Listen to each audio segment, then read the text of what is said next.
Good afternoon to all future officers. आज की date है September 1st। So let's begin our newspapers probable discussion. First news एक दुखद घटना है। हमारे एक्स प्रेसिडेंट जो प्रणब मुखर्जी थे वो अब इस दुनिया में नहीं रहे, उनका देहांत हो गया है और ये काफ़ी दुखद घटना है। इस वजह से एक हफ्ते का शोक है पूरे देश में, राष्ट्रीय शोक। तो इनके बारे में हम कुछ जो इम्पोर्टेंट चीज़ें हैं वो देख लेते हैं। लास्ट ईयर 2019 में इन्हें भारत रत्न अवार्ड मिला था, जो कि इंडिया का हाईएस्ट सिविलियन अवार्ड होता है। 2008 में इन्हें पद्म विभूषण अवार्ड से सम्मानित किया गया था, जो कि इंडिया का सेकंड हाईएस्ट सिविलियन अवार्ड होता है। तो ये दो अवार्ड इनके नाम है, ये आप याद रख लीजिए, काफ़ी इंपॉर्टेंट है एग्जाम पॉइंट ऑफ व्यू से। दोनों अवार्ड, भारत रत्न भी इन्हें मिला है, पद्म विभूषण भी इन्हें मिला है। बुक्स देख लेते हैं, कुछ इंपॉर्टेंट बुक्स इन्होंने लिखी थी और ये क्वेश्चन अराइज हो सकता है बिकॉज न्यूज़ में होने की वजह से। Beyond survival of the track, challenge before the Nations,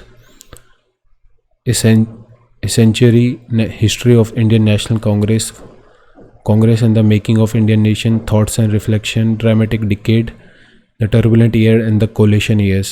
ये 9 टोटल बुक्स इन्होंने लिखी हैं, जिसमें से आप ये ऊपर की 2 बुक्स काफ़ी इंपॉर्टेंट है, beyond survival end of the track. ये क्योंकि इनकी लेटेस्ट बुक्स हैं तो इनका नेम मत भूलिएगा कि ये किसने लिखी है।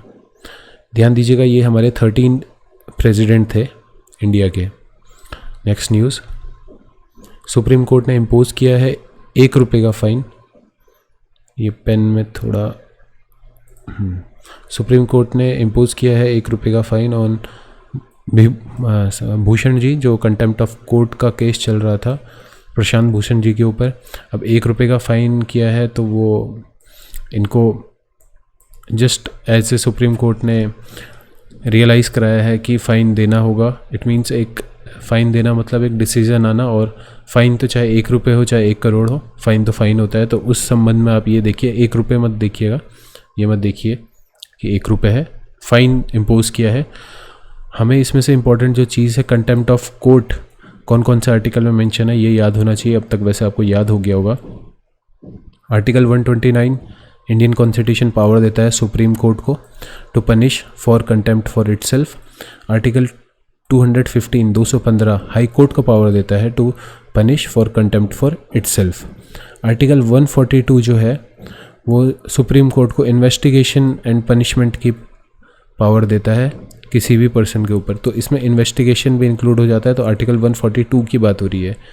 आर्टिकल 129 में तो पावर पूरी है, एंड आर्टिकल 142 के अंदर सुप्रीम कोर्ट को इनेबल कर दिया जाता है तो investigate and punish for any person for its contempt. 2 type के कंटेम्प्ट होते हैं, एक सिविल कंटेम्प्ट होता है, एक क्रिमिनल कंटेम्प्ट होता है। जो ये केस चल रहा था ये क्रिमिनल कंटेम्प्ट था, बिकॉज क्रिमिनल कंटेम्प्ट के मुताबिक वो चीज़ें क्रिमिनल कंटेम्प्ट में इंक्लूड की जाएंगी जो किसी भी पब्लिकेशन से रिलेटेड हो। इट मीन्स ऐसा कुछ भी पब्लिकेशन जो कि हायर अथॉरिटीज़, लॉ को किसी भी तरह से हानि पहुंचाता हो, उसे लोअर करता हो, इंटरफेस करता हो जुडिशल प्रोसीडिंग में, और किसी भी टाइप की एडमिनिस्ट्रेशन में रुकावट डालता हो। तो इस टाइप की पब्लिकेशंस, तो ये ट्विटर के इनके ट्वीट्स पे ये चीज़ मुद्दा उठा था।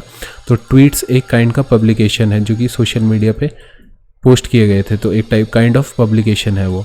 इसलिए ये जो केस था ये क्रिमिनल कंटेम्प्ट में आता है। सिविल कंटेम्प्ट में ये चीज़ आती है जो कि जैसे विलफुल डिसओबीडियंस, मतलब कोई कोर्ट ने कोई ऑर्डर दिया, कोई फैसला लिया, और जो पर्सन है जिसके खिलाफ वो फैसला लिया गया है वो अपनी इच्छा से उसको फैसले को नहीं मान रहा है, उसकी आज्ञा नहीं पालन कर रहा है, तो वो चीज़ हो जाएगी सिविल कंटेम्प्ट के अंदर। तो ये चीज़ आप आर्टिकल ज़रूर ध्यान रखिए।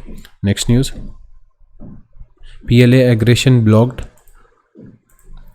ऑन पेंगोंग टेसोलोग। इसमें दोबारा से फिर हो गया है। अभी तो ये लेटेस्ट न्यूज़ है कि 1000 किलोमीटर का एरिया जो लद्दाख के पास का है वो भी चाइना के अंदर, उधर चाइना ने कब्जा कर रहा है। तो वो तो खैर चलो दूसरी न्यूज़ है, वो जब कुछ इंपॉर्टेंट बनेगी तो उस पर बारे में बात करेंगे। बट अभी जो ये लेक का जिक्र हुआ है, लेक को हम देख लेते हैं कहाँ पे है और किस टाइप की लेक है। पेंगोंग टेसो जो लेक है वो एक एंडोहरिक लेक है। एंडोहरिक लेक क्या होती है? एंडोहरिक लेक ऐसी लेक होती है, देखिए एंडोहरिक लेक मान लीजिए ये एक काइंड ऑफ लेक है, तो ये चारों तरफ से कवर्ड होगी, यानी ये इधर भी माउंटेन, इधर भी ये माउंटेन होगा। इट मीन्स इसका कोई भी कोना, कोई भी एरिया यहाँ पे से, ये यहाँ से ओशियन में नहीं मिलेगा, ये चारों तरफ से कवर्ड लेक होगी। तो उस टाइप के लेक्स को कहा जाता है एंडोहरिक लेक। तो पेंगोंग जो लेक है वो एक एंडोहरिक लेक है। ये यहाँ पे इसकी लोकेशन है, आप मैप में देख सकते हैं, लोकेशन भी इम्पॉर्टेंट है। और ध्यान दीजिएगा ये एक सलाइन वाटर लेक है। कैसी वाटर लेक है? सलाइन, यानी नमकीन पानी की लेक है। कुछ लेक इसके जो आसपास पड़ती हैं, जैसे ये रही पेंगोंग लेक, ये रही पेंगोंग लेक, ये सलाइन वाटर लेक है। इसके पास में एक लेक है टोसो मुरीरी, ये यहाँ पे लोकेशन आप देख लीजिए। ये जो लेक है ये एल्कलाइन लेक है, एल्कलाइन लेक है। ओके, एल्कलाइन मतलब बेसिक लेक है। एल्कलाइन क्या होता है? जिसका पीएच 7 से ज़्यादा होता है, राइट, पीएच ज़्यादा होगा 7 से, तो ये एक एल्कलाइन लेक है। एक लेक और है टोसोकर, ये वाली लेक, ये भी एक सलाइन लेक है। तो टोसोकर और पेंगोंग लेक जो दोनों है वो सलाइन लेक है, और तोसो मोरीरी ये एल्कलाइन लेक है। तो आप इनकी लोकेशन भी देख लीजिए और इनका किस टाइप के लेक हैं वो भी इंपॉर्टेंट होना। नेक्स्ट न्यूज़, 2 वर्ड यूज़ हुए हैं, दोनों वर्ड को डिस्कस कर लेते हैं, छोटे से वर्ड हैं। एक तो वर्ड यूज़ हुआ है प्राइमा फेसिया, दूसरा वर्ड यूज़ हुआ है मोडस विवेंडी।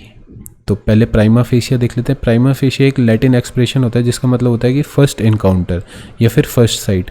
इट मीन्स जैसे prima fascia evidence against Narwal, ये जो नताशा नरवाल के खिलाफ जो ये चल रहा है, एक्टिविस्ट हैं जो, हाई कोर्ट ने कहा है कि prima fascia evidence against Narwal, मतलब जो फर्स्ट इम्प्रेशन, फर्स्ट एनकाउंटर में उनको सबसे पहले एविडेंस मिले हैं उसके खिलाफ। तो यानी फर्स्ट फेज में, आप समझ रहे हैं ना, फर्स्ट अपीयरेंस में जो सबसे पहले चीज़ हो रही है उसको प्राइमा फेसिया कहते हैं। तो वो एज ए एडजेक्टिव यूज़ हो सकता है प्राइमा फेसिया। तो बस ये चीज़ ध्यान रखिए। दूसरा वर्ड है मोडस विवेंडी। तो मोडस विवेंडी क्या होता है? मोडस विवेंडी एक लैटिन फ्रेज़ है जिसका मतलब होता है मोड ऑफ लिविंग या फिर वे ऑफ लाइफ। बट यहाँ पे जिस कंटेक्स्ट में यूज़ किया गया है वो कंटेक्स्ट अलग है। यहाँ पे उसको यूज़ किया गया है as an agreement that allow conflicting parties to coexist in peace. Modus vivendi का यूज़ इस तरीके से भी किया जाता है जैसे कोई एग्रीमेंट। यहाँ पे ये जो बात हुई है, उन्होंने क्या कहा है, किसने? एस जयशंकर जी जो हैं, उन्होंने कहा है he called for a modus vivendi between the 2 Asian powers, ये यहाँ पे लिखा है।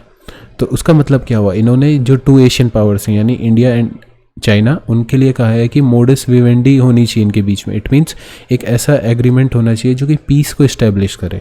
तो मोडस विवेंडी इसलिए यूज़ हुआ है। एस जयशंकर जी की बात हुई है तो कल ही हमने न्यूज़ में इंक्लूड किया था। उनकी बुक जो काफ़ी आजकल न्यूज़ में चल रही है और लेटेस्ट बुक है, तो क्वेश्चन बनने के चांसेस हैं। बुक का नेम है द इंडिया वे। किसने लिखी है? By doctor S Jaishankar. Next news, rare Renati Chola era inscription unearthed. ये इंस्क्रिप्शन कुछ मिले हैं, कहाँ पे मिले हैं वो इम्पोर्टेंट है। चोला एरा वो इम्पोर्टेंट है। देखिए पहली चीज़ तो ये किस में इनक्रेव्ड थे? ये इनक्रेव्ड थे डोलमाइट स्लैब में। ये चीज़ याद रखिए, डोलमाइट स्लैब में ये इनक्रेव थे। डोलमाइट स्लैब ये इम्पोर्टेंट है।